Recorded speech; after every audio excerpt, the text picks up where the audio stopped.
లోక్సభ ఎన్నికల కోసం బీఆర్ఎస్ సన్నద్ధమవుతోంది. గెలుపే లక్ష్యంగా అనుసరించాల్సిన వ్యూహంపై నియోజకవర్గాల వారీగా సన్నాహక సమావేశాలు నిర్వహిస్తున్నారు. తొలుత ఆదిలాబాద్ లోక్సభ నియోజకవర్గం సన్నాహక సమావేశం ప్రారంభమైంది. పార్టీ అధ్యక్షుడు కేసీఆర్ ఆదేశాల మేరకు తెలంగాణ భవన్లో working president KTR, secretary general Keshava Rao, ఇతర నేతలు సమావేశం నిర్వహిస్తున్నారు. ప్రతిరోజు ఒక లోక్సభ నియోజకవర్గం నాయకులతో సమావేశమై పార్లమెంట్ ఎన్నికల్లో అనుసరించాల్సిన వ్యూహంపై చర్చిస్తారు. మీటింగ్కు హాజరయ్యే ముఖ్య నేతల అభిప్రాయాలు తీసుకుని కార్యాచరణను రూపొందిస్తారు. సమావేశాలకు ఆయా లోక్సభ నియోజకవర్గ పరిధిలోని ముఖ్య నేతలందరినీ ఆహ్వానించారు.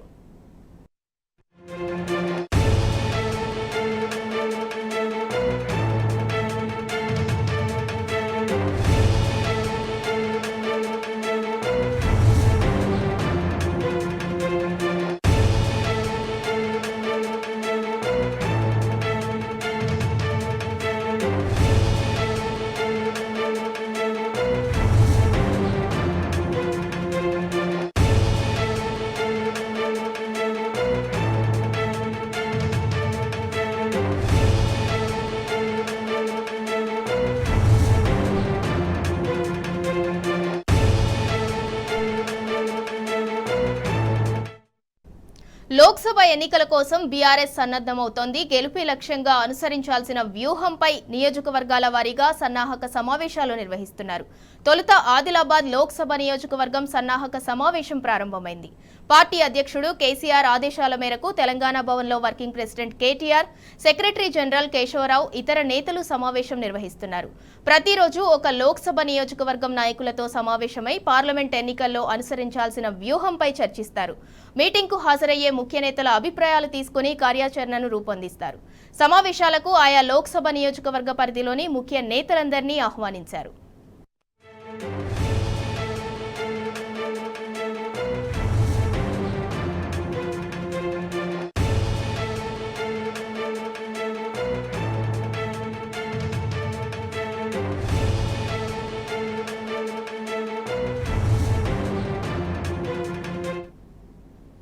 కాంగ్రెస్ మోసపూరిత హామీలపై బుక్లెట్ విడుదల చేసింది బీఆర్ఎస్ పార్టీ. కాంగ్రెస్ 420 పేరుతో బుక్లెట్ ను ప్రచురించింది. ఎన్నికల్లో గెలిచేందుకు కాంగ్రెస్ ఇచ్చిన అడ్డగోలు హామీలపై దీన్ని రూపొందించారు. ఆచరణ సాధ్యం కాని అనేక హామీలు ఇచ్చి అమలుపై ఆలస్యం చేస్తున్న నేపథ్యంలో వాటిని కాంగ్రెస్ పార్టీకి గుర్తు చేసేలా బుక్లెట్ ను తయారు చేశారు. వందల కొద్ది హామీలు ఇచ్చిన కాంగ్రెస్ అధికారంలోకి వచ్చిన తర్వాత మాత్రం కేవలం 6 హామీల మాట జపిస్తోంది. అయితే కాంగ్రెస్ ఇచ్చింది 6 హామీలు కాదు, 420 హామీలు అంటూ కాంగ్రెస్ పార్టీ తన మేనిఫెస్టోతో పాటు వివిధ డిక్లరేషన్ల సందర్భంగా ఇచ్చిన హామీలను ఒకచోట చేర్చి బుక్లెట్ ని ప్రచురించింది బీఆర్ఎస్. మోసానికి మారుపేరుగా నిలిచే 420 నెంబర్ తీరుగా కాంగ్రెస్ హామీలు ఉన్నాయన్నారు బీఆర్ఎస్ నేతలు. ఇప్పటికైనా ఇచ్చిన హామీలను వెంటనే అమలు చేసేలా కార్యక్రమాలు ప్రారంభించాలని కాంగ్రెస్ కు సూచించారు. కేవలం సాగతీత ప్రక్రియలకు పాల్పడకుండా లోక్సభ ఎన్నికల కోడ్ రాకముందే హామీలను నెరవేర్చాలని బీఆర్ఎస్ డిమాండ్ చేసింది. ఇచ్చిన హామీలను నెరవేర్చేలా కాంగ్రెస్ పై ఎప్పటికప్పుడు ఒత్తిడి తీసుకొస్తామని బీఆర్ఎస్ తెలిపింది.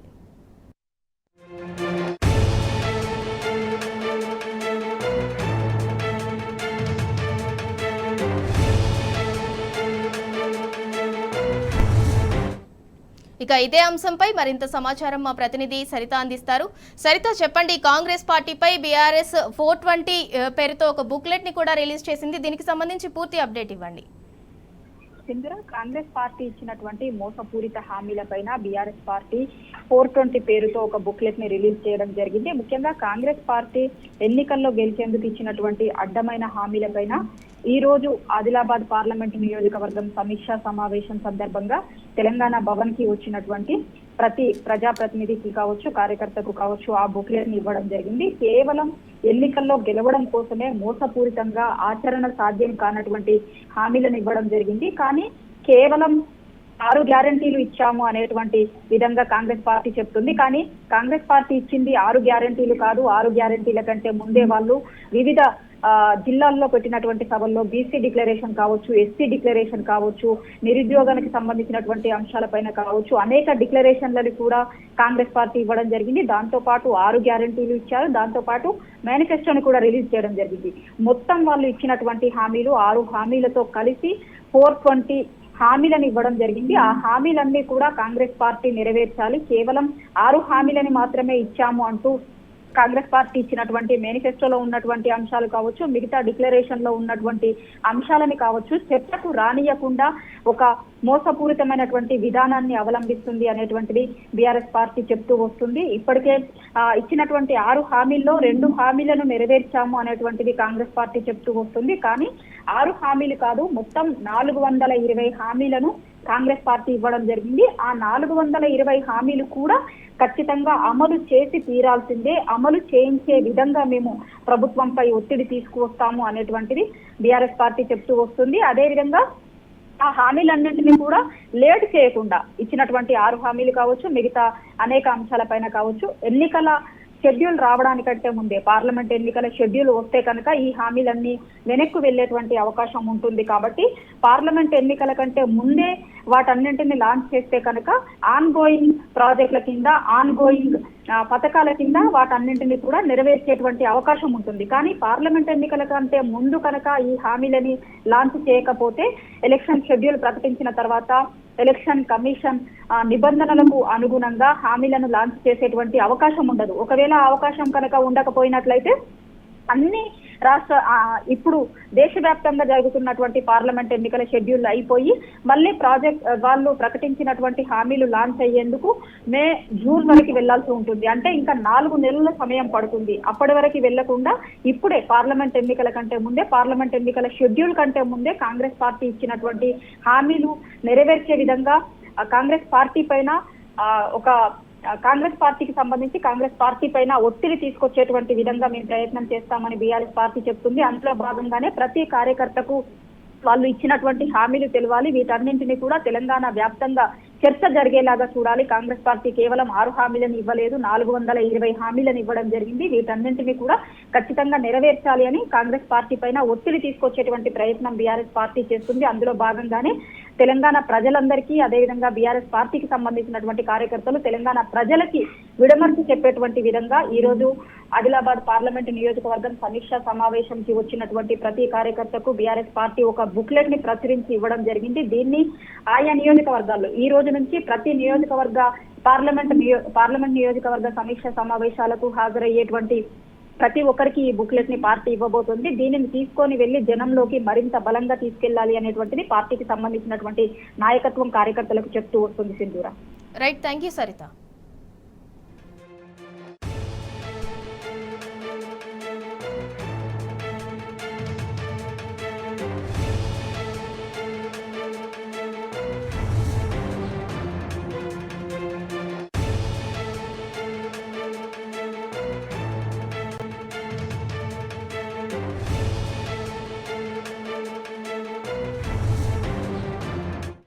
రైతులు పట్టుకున్నారు.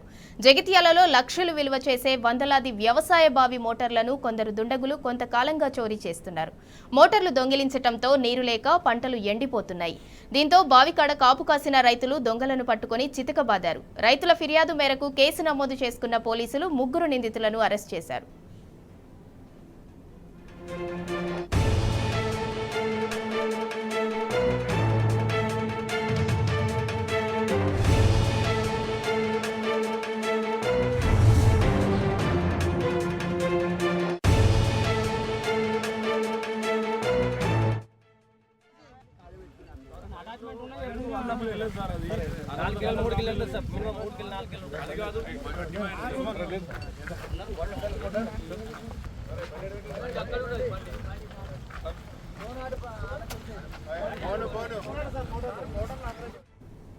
ఇక ఇదే అంశంపై మరింత సమాచారం మా ప్రతినిధి సందీప్ అందిస్తారు. సందీప్, చెప్పండి, అంటే జగిత్యాలలో కొంతకాలంగా ఈ మోటార్లు దొంగతనం అనేది జరుగుతుంది. 3 నిందితులను కూడా పోలీసులు అరెస్ట్ చేసినట్టుగా తెలుస్తుంది. దీనికి సంబంధించి పూర్తి అప్డేట్ ఏంటి? సింధూర, గత నెల రోజులుగా జగిత్యాల జిల్లా జగిత్యాల రూరల్ అర్బన్ ప్రాంతాల్లో వరుస మోటార్లు చోరీ జరుగుతున్నాయి. ఈ క్రమంలో రైతులు చాలా మంది కూడా పోలీసులకు ఫిర్యాదు చేశారు. ఈ క్రమంలో అది కొనసాగుతుండగా పోలీసులు కూడా ఎంక్వైరీ చేస్తున్నారు. అయినప్పటికీ నిందితులు ఎవరో దొరకలేదు. ఈ క్రమంలో రైతులే నేరుగా రాత్రంతా కూడా వాళ్ళు పొలాల వద్ద ఉంటూనే నిందితులు ఎవరో దొంగలను గుర్తించే ప్రయత్నం చేశారు. ఈ క్రమంలో ఇవాళ ఉదయము లక్ష్మీపూర్ ప్రాంతంలో 3 నిందితులు అక్కడ అంటే స్థానికంగా ఒక వ్యక్తి మొదట వైర్లు కట్ చేసిన తర్వాత నెక్స్ట్ మరొక వ్యక్తి, ఇలా 3 వ్యక్తులు కూడా అక్కడ దొరకడం జరిగింది. వెంటనే స్థానిక పోలీసులకు urban rural CI Arif Ali Khan అలాగే ఎస్ఐ సుధాకర్ కి సమాచారం ఇచ్చారు. వాళ్ళ ఇంటికి రావడం జరిగింది. ముగ్గురు నిందితులు ప్రస్తుతం అదుపులో ఉన్నారు. ఈ సంబంధించి మొత్తంగా ఒక్కొక్క మోటార్ కు సంబంధించి దాదాపు 50,000 నుంచి ₹1,00,000 వరకు ఉంటుంది. మరి ఈ క్రమంలో ఇంత చోరీ జరిగినప్పటికీ ఆ క్రమంలో అంటే వారికి కొత్త మోటార్ కొనుక్కోవాలంటే కొన్ని సమయం పడుతుంది. ఈ క్రమంలో వారంతా కూడా పూర్తిగా ఎంక్వైరీ చేశారు. వీళ్ళే రైతులే నేరుగా పోలీసులుగా మారి మొత్తంగా ముగ్గురు నిందితులతో గుర్తించారు. వీళ్ళంతా కూడా నిజామాబాద్ ప్రాంతానికి చెందిన వ్యక్తులుగా గుర్తించారు. నిజామాబాద్ నుంచి వారంతా కూడా ఇక్కడికి వెళ్ళి అంటే ఈ మోటార్లు ఎత్తుకెళ్లిన క్రమంలో నిజామాబాద్ లో బోధన్ ప్రాంతాల్లో ఈ రెండు ప్రాంతాల్లో అమ్మకాలు చేపట్టినట్టు తెలిసింది. మొత్తంగా దాదాపు ఇప్పటి వరకు జగిత్యాల నియోజకవర్గం జగిత్యాల జిల్లా వ్యాప్తంగా కూడా దాదాపు 150 నుంచి 200కు పైగా మోటార్లు అయితే చోరీ జరిగాయి. మరి ఇప్పుడు ముగ్గురు నిందితులు కూడా జగిత్యాల రూరల్ పోలీసులు అదుపులో ఉన్నారు. పూర్తి స్థాయిలో వాటిని విచారించిన తర్వాత మరి ఎన్ని మోటార్లు చోరీకి గురాయి, ఆ మోటార్లు అన్ని కూడా నిజామాబాద్ ప్రాంతంలో అమ్మారా, ఇంకా దీనికి సంబంధించిన చైన్ సిస్టమ్ కొనసాగుతుంది అనేది మాత్రం మనకు తెలవాల్సి ఉంది. సింధూర. Right, thank you Sandeep.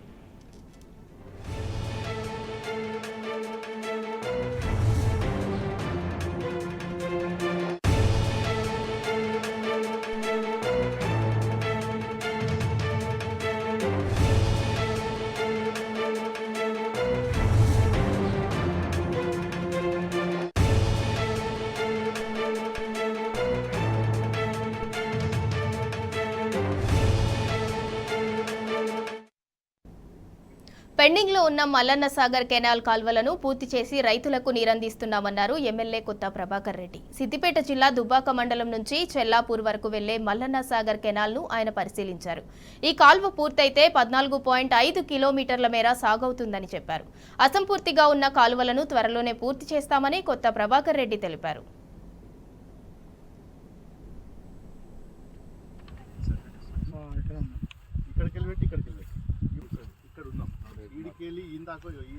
ఇక్కడ వరకు కొంచెం చక్కగా పోతుంది చక్కగా ఇటు నుంచి డైరెక్ట్ ఇప్పుడు ఇక్కడ క్రాస్ అయింది. దుబ్బాక నియోజకవర్గంలో పలు వ్యవసాయం సంబంధించిన మరి కాలువలు ఏదైతే ఉన్నాయో గతంలో మల్లన్న సాగర్లో తవ్వే కాలువలు మరి చాలా ప్రాంతాలల్లో మరి అసంపూర్తిగా ఉన్నాయి, పూర్తి కాలేదు. ఆ పూర్తి కాని కాలువల గురించి మరి 6వ తారీఖు నాడు కలెక్టర్ ఆఫీస్లో రివ్యూ మీటింగ్ కూడా పెట్టుకోవడం జరిగింది.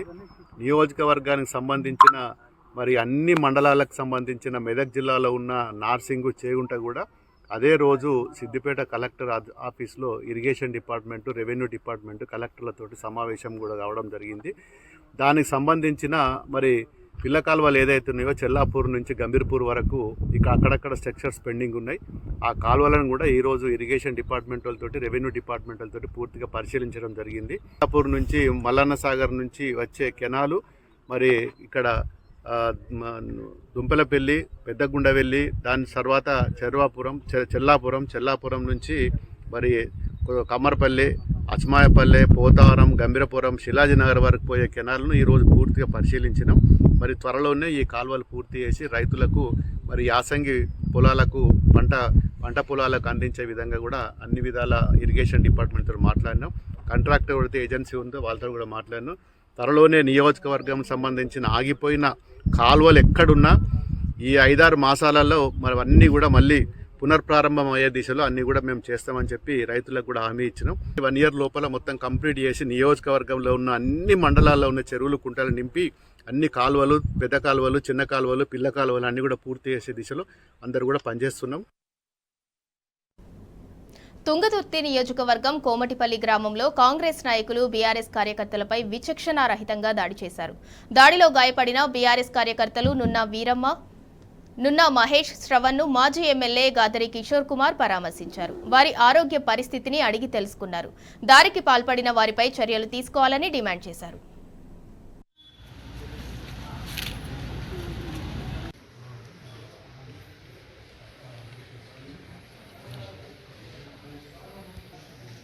కాంగ్రెస్ పార్టీ అధికారంలోకి వచ్చినప్పటి నుంచి కవింపు చర్యలకు పాల్పడుతూ తుంగతుర్తి నియోజకవర్గం ఏదైతే రక్తపేర్ల నుంచి గోదావరి జిల్లాలను తీసుకొచ్చి అభివృద్ధి పదంలో ముందుకు తీసుకుపోతా ఉన్నామో, ఈ 10 సంవత్సరాల కాలంలో మేము అధికారంలో ఉన్నప్పుడు కేవలం అభివృద్ధి మీద మాత్రమే దృష్టి పెట్టి ముందుకు సాగుతూ ఉన్నాము. మళ్ళీ పాత ఫ్యాక్షన్ కొట్లాటను ప్రోత్సహించే విధంగా కావాలని చెప్పేసి బీఆర్ఎస్ పార్టీ నాయకులు ఎవరైతే పార్టీ గెలుపు కోసం, కేసీఆర్ గెలుపు కోసం, మా గెలుపు కోసం పనిచేసిరో వాళ్ళని టార్గెట్ చేస్తూ హింసాత్మక సంఘటనలకు పాల్పడుతూ దాడులు చేస్తూ భయభ్రాంతకు గురి చేసేటువంటి ప్రయత్నం చేస్తున్నారు. ఇది మంచి చర్యలు కావు. దీన్ని తీవ్రంగా ఖండిస్తూ ఉన్నాం. పోలీస్ వారు కానీ, మంత్రులు కానీ, ప్రభుత్వం కానీ, ముఖ్యమంత్రి కానీ వీటి మీద స్పందించి చట్టపరమైనటువంటి కఠిన శిక్షలు తీసుకొని దీన్ని కంట్రోల్ చేయకపోతే రేపు ఇంకా ఈ పరిణామాలు తీవ్రంగా పెరిగేటువంటి అవకాశం ఉంటుంది.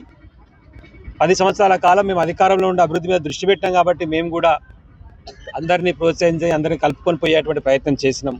చట్టం ఎవరికైనా సరే సమానంగా పనిచేస్తారనేటువంటి నమ్మకాన్ని కనుక కల్పించకపోతే జరగబోయేటువంటి పరిణామాలకు పోలీసు వారు, కాంగ్రెస్ పార్టీ వారు కూడా బాధ్యత వహించాల్సి ఉంటుంది అనేటువంటి విషయాన్ని కూడా వారికి గుర్తు చేస్తూ ఉన్నాం. మీకు చేతనైతే, మీకు సాధ్యమైతే మీరు చేయగలిగినటువంటి పనులు ఏమైనా ఉంటే మీరు ఇచ్చినటువంటి 6 గంటలు అమలు చేయండి. అది అమలు చేయడం సాధ్యం కాకపోతే మాతోని కాలేదని చెప్పేసి ముక్కు చెంపలు వేసుకొని బయటికి రండి. ఒక పీసీసీ హోదాలో ఉన్నటువంటి ఓటుకు నోటు దొంగ అయినటువంటి ఇప్పుడు ముఖ్యమంత్రి రేవంత్ రెడ్డి అంటోడేమో ఇష్టం వచ్చాడు మాట్లాడి, అప్పుడు ఉన్నటువంటి ముఖ్యమంత్రి గారి మీద సన్యాసాన్ని మాట్లాడి ఇంకేదేదో మాట్లాడితే కూడా ఎన్నడూ కూడా మేము వాళ్ళ మీద చర్యలు చేపట్టడం కానీ, దాడులు చేయడం కానీ చేయలే. అట్లనే కాంగ్రెస్ పార్టీలో చాలామంది నోటికి ఎంత వస్తే అంత వ్యక్తిగతమైన దూషణలు చేస్తే కూడా ఏనాడు కూడా మేము మాట్లాడలే. ఎందుకంటే ఏదైనా సరే పనితోని సమాధానం చెప్పాలని చెప్పి. ఇప్పుడు మేము ప్రశ్నించేటువంటి విషయాల పట్ల మీకు అవగాహన ఉంటే, చిత్తశుద్ధి ఉంటే వాటి ఎట్లా పరిష్కరిస్తారో చెప్పండి. ఏదో ఎన్నికలల్లో ప్రజలను మభ్యపెట్టడం కోసం ఆ రోజు మనం ఇష్టం వచ్చినటువంటి వాగ్దానాలు ఇచ్చి అవి నెరవేర్చలేక ప్రశ్నించినటువంటి వ్యక్తుల మీద దాడులు చేస్తామంటే సహించబోము. ఇప్పటికైనా సరే వెంటనే చర్యలు తీసుకొని మొదట జరిగినటువంటి దాడి విషయంలో జరిగినటువంటి సురేష్ విషయంలో అయినా, ఇప్పుడు మహేష్ విషయంలో జరిగినటువంటి వాటి మీదనైనా పోలీసు వారు వెంటనే చర్యలు తీసుకోకపోతే దీనికి అనుగుణంగా కార్యక్రమాలు కూడా చేపడుతూ ముందుకు సాగుతామని చెప్పి తెలియజేస్తా ఉన్నాం. కాన్స్టిట్యున్సీలో ఉంటాం, అందుబాటులో ఉంటాం, ప్రజా సమస్యల మీద నిత్యం పోరాడుతూనే ఉంటాం. ప్రజలకు కావాల్సినటువంటి అన్ని లబ్ధి కార్యక్రమాలు చేరేంత వరకు వాళ్ళ పక్షాన్ని నిలబడతామని చెప్పి తెలియజేస్తాను. జై తెలంగాణ, జై కేసీఆర్. జయశంకర్ భూపాల్పల్లి జిల్లా మహదేవ్పూర్లో పాత కక్షలు బగ్గుమన్నాయి. 2 వ్యక్తుల మధ్య చెలరేగిన గొడవ కత్తులతో దాడులు చేసుకునే వరకు వెళ్లింది. అంబటిపల్లికి చెందిన నరసింహస్వామి, అవినాష్ మధ్య గొడవ చెలరేగింది. దీంతో అవినాష్ పై కత్తితో దాడి చేశాడు నరసింహస్వామి. అతని నుంచి తప్పించుకొని అవినాష్ పారిపోయాడు. దాంతో ఆవేశంతో ఊగిపోయిన నరసింహస్వామి అవినాష్ ఇంటికి వెళ్లి అతని తల్లి పద్మపై ఇనుపరాడ్తో విచక్షణారహితంగా దాడి చేశాడు. బంధువులు ఆమెను ఆసుపత్రికి తరలించేలోపే మృతి చెందింది. ఈ ఘటనపై పోలీసులు కేసు నమోదు చేసుకుని దర్యాప్తు చేస్తున్నారు.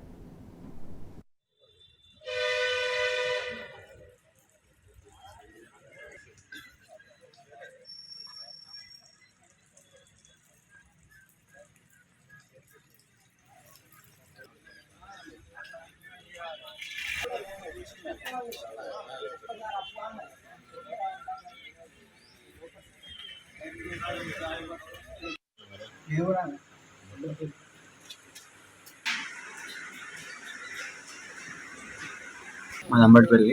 నేను మా అయ్యప్ప మాలలో ఉంది.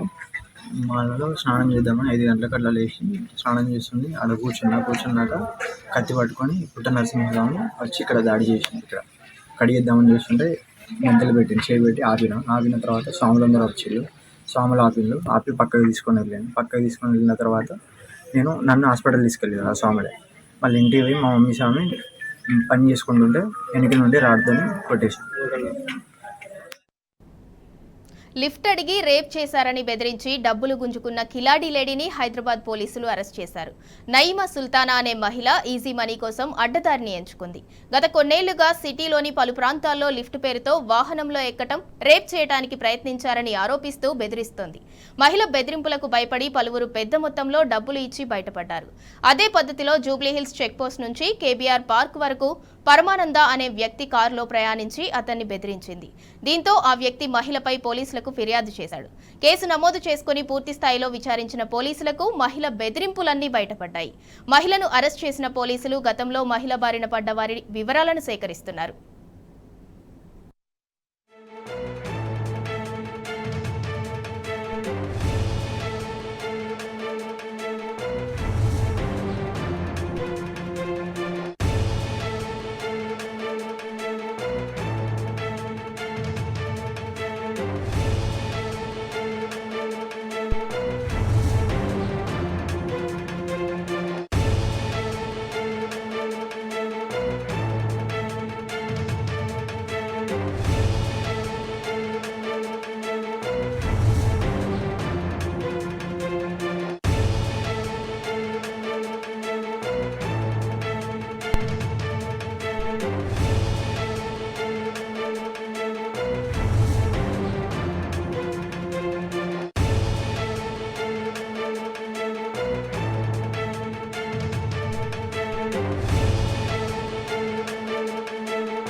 లిఫ్ట్ అడిగి రేప్ చేశారని బెదిరించి డబ్బులు గుంజుకున్న కిలాడీ లేడీని హైదరాబాద్ పోలీసులు అరెస్ట్ చేశారు. నయీమా సుల్తానా అనే మహిళ ఈజీ మనీ కోసం అడ్డదారిని ఎంచుకుంది.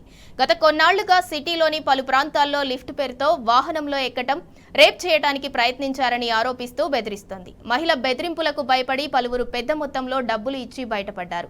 ఇదే పద్ధతిలో జూబ్లీహిల్స్ చెక్పోస్ట్ నుంచి కేబీఆర్ పార్క్ వరకు పరమానంద అనే వ్యక్తి కారులో ప్రయాణించింది.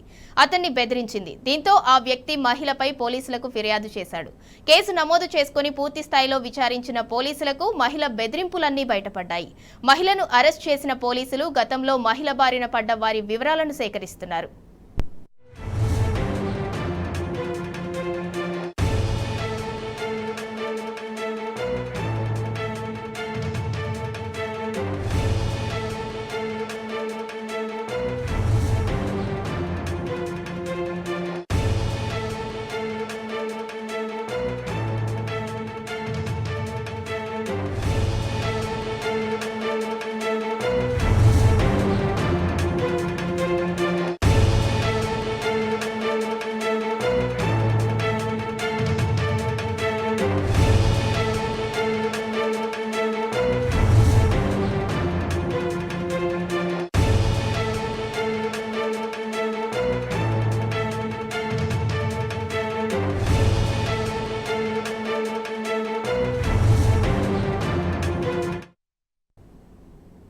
నాగర్ కర్నూలు జిల్లా కల్వకుర్తిలో ఏర్పాటు చేసిన ప్రజాపాలన కేంద్రాలను ఎమ్మెల్యే కసిరెడ్డి నారాయణరెడ్డి పరిశీలించారు.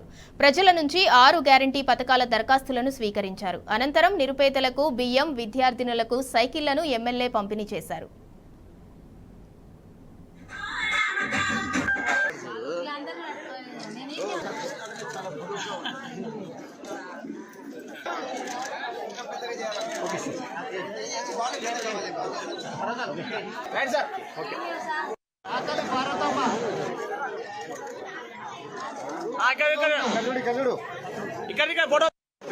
ఆరు గ్యారంటీలలో ఈరోజు మళ్ళీ ముఖ్యమైనటువంటివి ప్రజాపాలన ద్వారా ఇక్కడ ఉన్నటువంటి దరఖాస్తులను మనం తీసుకొని అవి స్క్రూటినీ చేసి అంటే పరిశీలన చేసి ప్రజలకు ముందుగా 2,500 రూపాయలు ఆ కుటుంబంలో ఉన్నటువంటి వారికి ఇవ్వాలని చెప్పేసి ఏదైతే నిర్ణయించిందో దాన్ని మీరు ఈరోజు దరఖాస్తుల ద్వారా మరి అందులో టిక్ చేసి ఎలక్షన్ లో ముఖ్యంగా చెప్పినటువంటిది మహాలక్ష్మి పేరిట 2,500, అదేవిధంగా 500 రూపాయలకు సిలిండర్.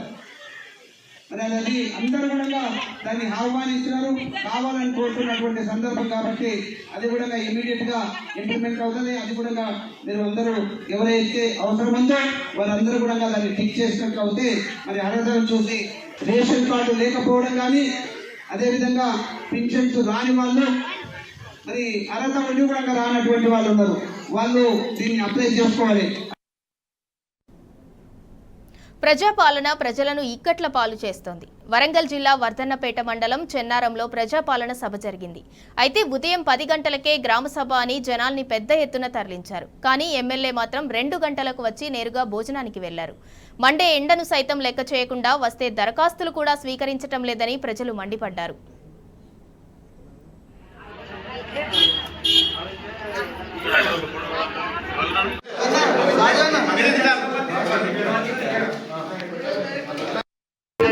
వర్ధనపేట ఎంపీపీ గారు ఎంపీటీసీ మార్గం భిక్షపతి గారు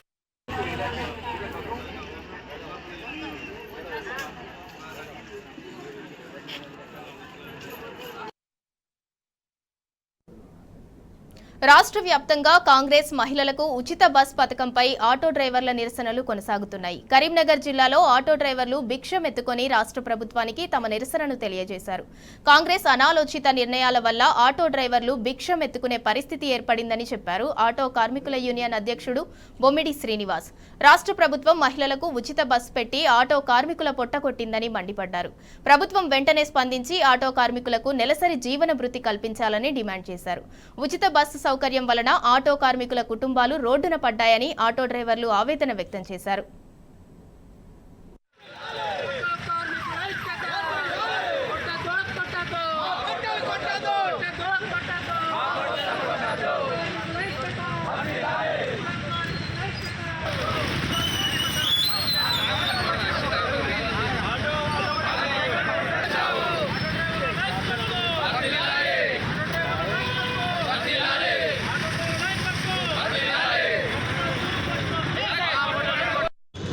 ఈరోజు కరీంనగర్ పట్టణంలో కరీంనగర్ జిల్లాలో దాదాపు 12,000 మంది ఆటో డ్రైవర్లు రోడ్డున పడి తినడానికి తిండి లేని పరిస్థితులలో ఇవాళ కరీంనగర్లో బస్టాండ్ నుండి గీతాభవన్ చౌరస్తా వరకు భిక్షాటన చేస్తూ ఇందిరాగాంధీ గారికి పూలదండ వేసి వారికి కాంగ్రెస్ పార్టీ అనుసరిస్తున్నటువంటి విధానాల మీద ఇందిరాగాంధీ గారికి మేము విన్నవించుకోవడం జరుగుతూ ఉంది.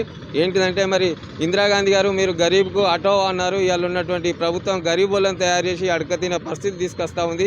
జర మీరైనా ఇందిరాగాంధీ గారు ఈ రేవంత్ రెడ్డి గారికి, పొన్నం ప్రభాకర్ గారికి, కరీంనగర్ ఈ తెలంగాణ రాష్ట్రంలో ఉన్న కాంగ్రెస్ ప్రభుత్వానికి కలల కనిపించైనా మా ఆటో డ్రైవర్లను ఆదుకోవాలని చెప్పేసి మేము చెప్పేది ఒకటే, అయ్యా రేవంత్ రెడ్డి గారు, పొన్నం ప్రభాకర్ గారు మీరు వెంటనే స్పందించి మా ఆటో డ్రైవర్ల కుటుంబాలపైన అధ్యయనం చేసి మా కుటుంబాలను ఆదుకోవాలని చెప్పేసి ఈ సందర్భంగా డిమాండ్ చేస్తూ రోజు రోజు మేము కొత్త రూపకంగా కొత్త రకంగా మాకు న్యాయం జరిగే వరకు వివిధ రూపాల్లో మేము ఉద్యమాన్ని ముందుకు తీసుకెళ్తా ఉంటాం. రేవంత్ రెడ్డి గారు ముఖ్యమంత్రి తలపెట్టిన 6 పథకాలలో భాగంగా మహాలక్ష్మి పథకంలో భాగంగా మహిళలకు ఉచిత బస్సు కార్యక్రమాన్ని కొనసాగించవద్దని ఎక్కడ మేము చెప్తలేం సార్. దయచేసి అది కొనసాగించుకుంటూ మా ఆటో డ్రైవర్ల జీవితాలు రోడ్డుకెక్కినాయి కనుక మా ఆటో డ్రైవర్లను కాపాడాల్సిన గవర్నమెంటు ఈరోజు మమ్మలను రోడ్డు మీదకి ఎక్కించి మాకు పూటకు లేకుండా చేసే ప్రయత్నం ఈ కాంగ్రెస్ ప్రభుత్వం చేస్తుంది కనుక దయచేసి ఇట్టి కార్యక్రమంలో భాగంగా మా ఆటో డ్రైవర్లకు నెలకు ఏ పని చెప్పినా చేస్తాం. సర్కారు దవాఖానలో ఊడువన్నా ఊడుతాం, గవర్నమెంట్ హాస్పిటళ్ళల్లో ఊడువన్నా ఊడుతాం, గవర్నమెంట్ కాలేజీలలో కూడా ఊడు అంటే ఊడుతాం, మున్సిపాలిటీలో కూడా ఊడు అంటే ఊడుతాం మా ఆటో డ్రైవర్లు.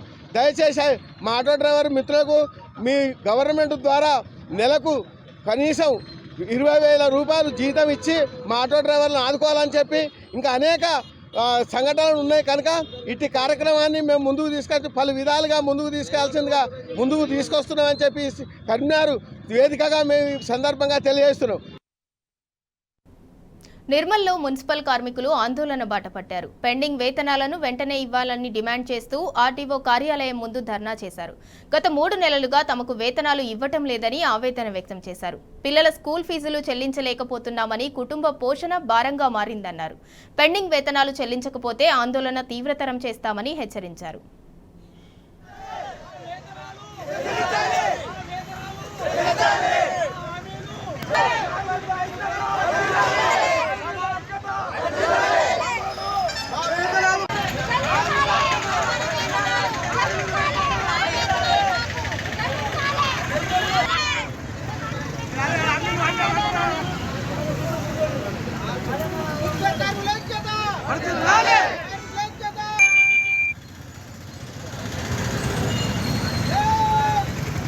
నిర్మల్ మున్సిపాలిటీ నుంచి మాట్లాడుతున్నా, మేకల మల్లేశాను నేను. మాకు గత 3 నెలలు, ఇప్పుడు 2 నెలలు 3 నెలలకు అడుగు పెట్టినాము. ఇప్పటి వరకు మాకు జీతాలు లేవు, ఏం లేవు. దాని వల్ల మేము ధర్నాలు చేస్తున్నాము. ఎందుకోసమంటే మా 3 నెలల పిఆర్సీ రావాలా, జీతాలు రావాలా, దాని గురించి మేము ఈ సమ్మెకు పాల్గొన్నాము. ఎందుకోసమంటే మాకు 2 నెలల నుంచి అస్సలు మేము ఇప్పుడు మా పిల్లలను చదివించాలంటే కూడా బయటకు తోసిస్తున్నారు వాళ్ళు. ప్రైవేట్ స్కూల్ అలాగని తినడానికి కూడా వాళ్ళ దగ్గర పోతే ఒక కూరగాయలు కూడా ఉద్ధరించడం కూడా ఇస్తలేరు. తినడానికి మన బియ్యం కూడా ఒక రేషన్ అది ఇస్తున్నారు. ఇస్తే ఎన్ని రోజులు తింటాం, అది 4 రోజులు తింటాం. తర్వాత కూడా మాకు కావాలి కదా, రేషన్ సామాన్లు కూడా కిరాణాలు ఇవ్వడం ఇస్తలేరు. మాకు మా జీతాలు మాకు చెల్లించాలి. మన పిఎఫ్ కూడా కట్ అవుతున్నది. 8 నెలల నుంచి కూడా మాకు ఒక రిస్ట్రిక్షన్ జరుగుతుంది. ఒక బాధ్యత అన్నది ఎవరు మనం గుర్తిస్తలేరు. ఇది మున్సిపాలిటీ మరి ఏంది మీరు అని మేము దీని గురించి మాకు ఫోన్లకు ఇంత మొదలు కూడా ఫోన్లకు మెసేజ్ వస్తుండే. ఈ పిఎఫ్ కానీ ఏదైనా కట్ అయితే ఈఎస్ఐ కానీ ఇవన్నీ మెసేజ్లు కూడా అసలు ఈ బాధ్యతను గుర్తించి కాకుండా వాళ్ళు అర్థం చేసుకొని మాకు వెంటనే స్పందిస్తే మేము విరమిస్తాం. లేకుంటే ఎప్పటిలాగానే ఉద్రిక్తత నడుస్తుంది.